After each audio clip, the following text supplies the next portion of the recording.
This is Roxio. We're back with another episode of basically how to program with Ruby from the very beginning. So in the last episode, I kind of went over like method declaration and stuff like that. In this episode, we're gonna go ahead and go over loops. Now, I've cleared out my I've cleared out my text file because I've had to record this a couple times.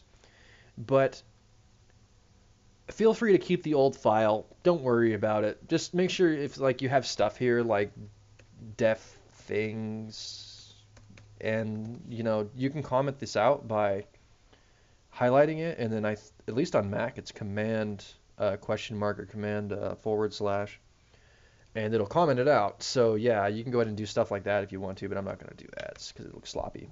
Okay, so we're going to go over loops. So basically what loops are they're one way to go through they're a way to go through sets of data.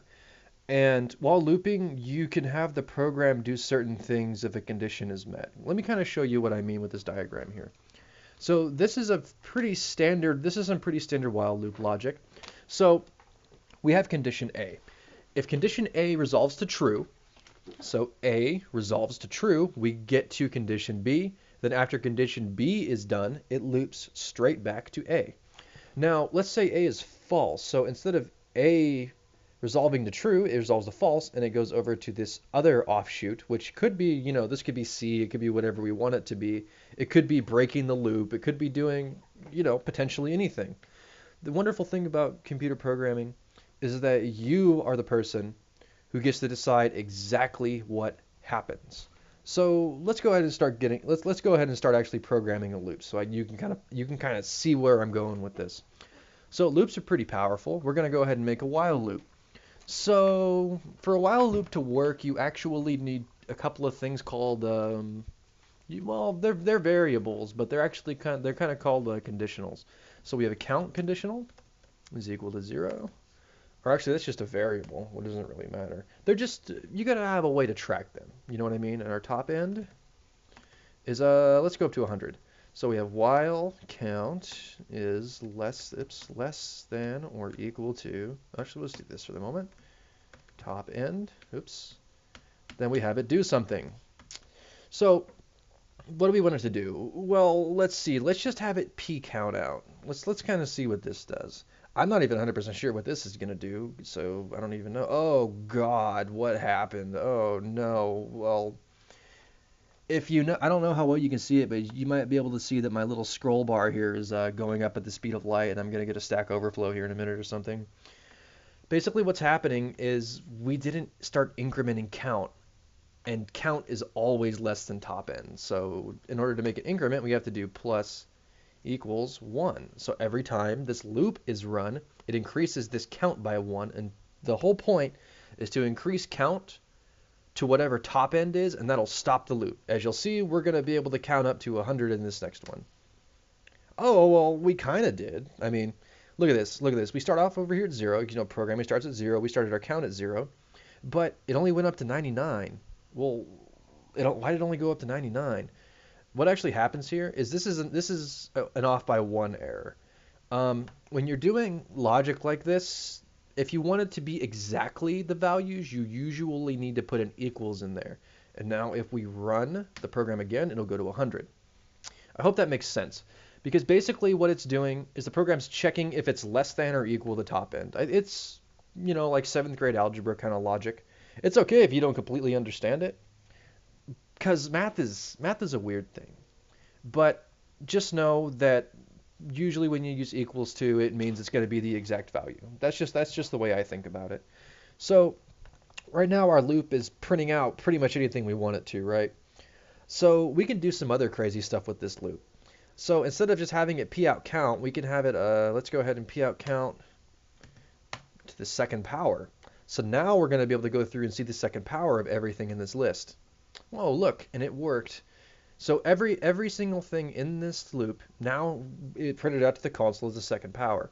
But it didn't actually increase count by the second power because it's only increasing count by this. So if we do count plus 2, it'll actually shorten it up a little bit. It'll do about half of the stuff. And it only did about half because it incremented by 2 instead. That's some kind of basic loop logic. Most of the time when you're doing counts, if you wanted to do every single thing in the loop, you just do plus equals 1, or you use like a for I in a range loop or something like that. There's different things you can do. This is just a very, very basic loop. All right, so the next type of loop I think we're going to make is we're going to go ahead and do something with each, because I haven't showed you guys anything about each yet, and each is extremely powerful. So let's go ahead and just comment this out so it doesn't mess with us later. So in order to use each, you need to have a data structure. So we'll call this an array is equal to, well, yeah, we could just do something with 1, 2, 3, 4, 5, 6, 7, 8, 9. Oops, 8, 9. There we go. So now we have an array, right? So now with each, we can do array.each. Each means we're doing everything in the array. And then we do it by, since they're numbers, we'll call them num. Now, this is actually very close to what block instantiation is. If you already know Ruby a little bit, this is basically a do block. It's a different way of doing a block. And I'll explain a bunch more of this later. But for now, the only thing that the newer people need to be pulling out of this is that this variable, this is actually a variable. And this variable is whatever number is inside of each at the time that this thing is run. So this is going to loop over every single thing in an array. So we can do num. So we need a pnum plus 1. Okay, so all this is doing is it's going to take each number in this array and add 1 to it. So when we run this, I don't know why it's not going down like that. That's kind of weird. There we go. Okay, so it did 2, 3, 4, 5, 6, 7, 8, 9. Okay, that makes sense, right? That's basically each. And if we can even do, we can do the exponents again. I mean, why not? I mean, it doesn't really matter. You can do anything you want to in these loops.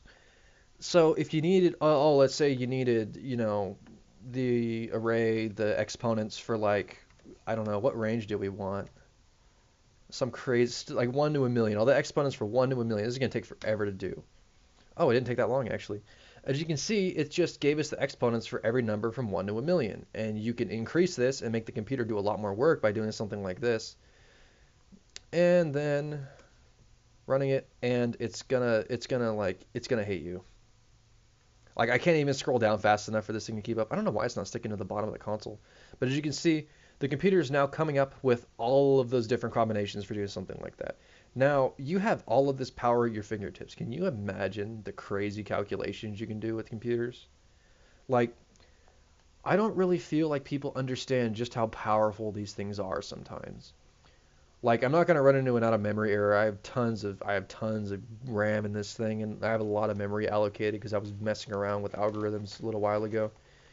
But like, as you can see, it is absolutely insane. That's like a trillion, or I don't even know what number that is. It's not comma separated, so I have no idea. It's like, yeah, it's like 10 trillion or something like that.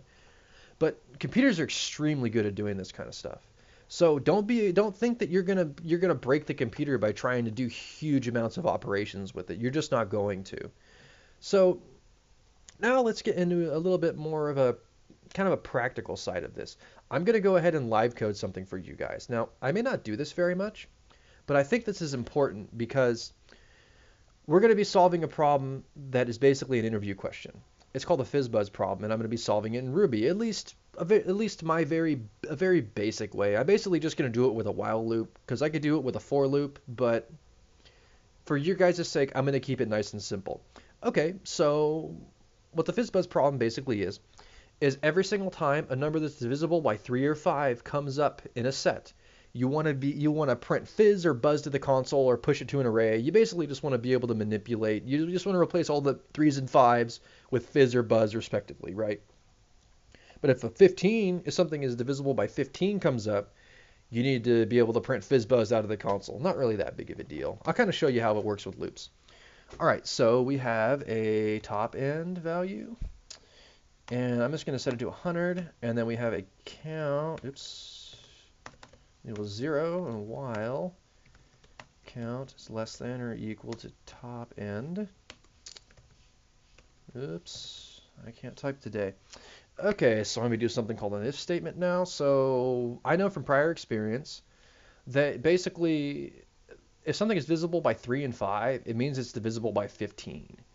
So there's a way to actually check remainders in programming, and it's using the modulus operator. So we can check if something is directly divisible by 5 or 3 or 15 by using the modulus operator. So this is going to be if count modulus 15 is directly equal to 0. We're going to put we'll put fizz buzz. All right, then else if count boom 5 equals 0, puts fizz count modulus 3 0. We're gonna, oops, I am messing up my syntax. Puts buzz, oops. All right, then we need an else statement, or else count plus equals 1. Oops, I need all of these in here. I completely forgot about those. I don't think it matters what order we put these in, because it's going to put it out at the same time that the count gets increased. It's just going to put it out the console. I don't think it's going to matter. Then we need to end that. Oops, I keep typing the wrong thing. There we go. Oops, this end was supposed to be there, but we'll just get rid of it. Boom. Okay, so this should work now, in theory. I mean, let's try it out. Oh, why did I not do it? Did I not save it? Why did I not do it? Wow count. Oh. wrong operator. There we go. Okay. So basically, as you can see here, or actually else we should just p count like that, so it's a lot easier to see. Because it worked, but we can't see it. Okay, so as you can see here, basically what happened is fizzbuzz was directly, zero's equivalent buzz. Oh look, buzz is 3. There's our 3 right there. Then we have fizz and buzz, so 5 and 6, and then we get 15. Oh look, it works. This is some of the stuff you can do with loops. There's ways you can substitute certain pieces of data for other pieces of data, or if a condition is met, you can have it run a different piece of your program. Like, there's really crazy stuff you can do with loops, and especially when you make games. Games are literally just loops. Like, it's really cool. Like loops are awesome things to have, or else you'd have to hard code a bunch of crap out, and it looks terrible and it's hard to understand. You just don't want to have to do that. And loops are pretty much, I don't want to say they're like all of programming, but they're extremely important. And try stuff out. You're not gonna break your computer running loops on it. It may get kind of heated up if you run infinite loops all the time, and you aren't meeting conditions to have your loops break. But when you're in your, I should probably mention this, when you're in your command line, you can always hit, I think it's just, what is it on Windows? On Mac it's Control C, but on Windows I think you can just do Control C and it'll break whatever operation your terminal is running. Most of the time, and if that doesn't do it, I think Control D does it. I'm not really sure though. It might be Alt. I'm not sure how it is on Windows because I don't program on Windows. But anyway, I think that's about it for this episode. So in this episode, I showed you guys basically kind of how loops work. I showed you guys the solution to FizzBuzz. And keep in mind, this is if you're looking at getting a job in this field, this is actually one of the problems that sometimes they'll ask you. Oh, do FizzBuzz for me. Okay, boom. And it's just something interesting to think about.